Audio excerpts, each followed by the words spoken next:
بسم الله الرحمن الرحيم. معاكم الدكتور محمد الحناوي، استشاري النساء والتوليد. هتكلم النهارده عن الشخير اثناء الحمل.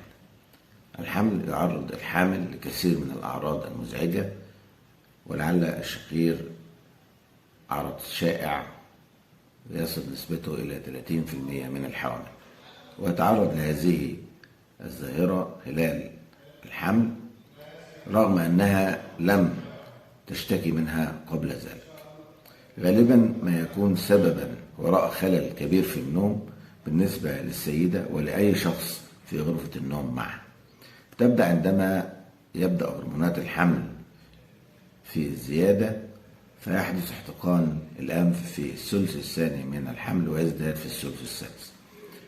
الشخير يقصد به هو الصوت الذي تنتجه مجموعة مختلفة من اهتزازات أنسجة مجرى الهواء العلوي الناعم أثناء النوم، نتيجة تراخي عضلات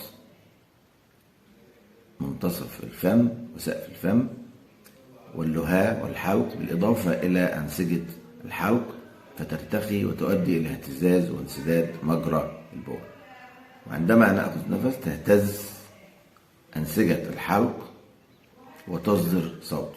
كلما كان مجرى الهواء ضيق كلما كان الاهتزاز كثير وصوت الشخير عالي. طب ما هي أسبابه؟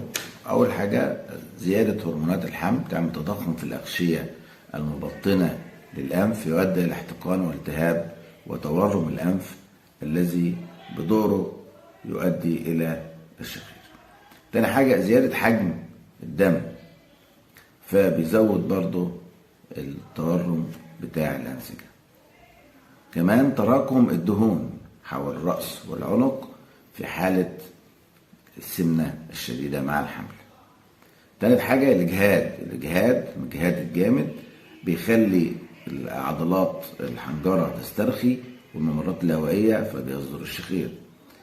لما الرحم بيكبر بيزق الحجاب الحاجز لفوق، وبيؤدي لانخفاض الحجم المتبقي من الرئة، والذي يمكن أن يجعل الحلق ليصدر الشخير. أثناء الحمل بتتنفس لاثنين، مما يؤدي إلى تراكم كمية من الهواء الذي تتنفسه في غضون فترة زمنية معينة، فيخلق ضغط سلبي يؤدي إلى الشخير. يكون الشخير علامة برضو من علامات سكري الحمل. يربط الشخير برضو بانقطاع التنفس أثناء النوم نتيجة انسداد الشعب الهوائية، وهو اضطراب ممكن أن يحرم الحامل والجنين من الأكسجين ويعرض الحامل لتسمم الحمل. ممكن النوم على الظهر برضو بيعمل كده، والإجهاد بيعمل كده، والإصابة بالتهابات البرد والجيوب الأنفية والحساسية. طب نعالجها إزاي؟ نحب نطمن الحوامل إذا كان الشخير ده أول مرة يجيلك في الحمل، فغالبا هيروح بمجرد الولادة.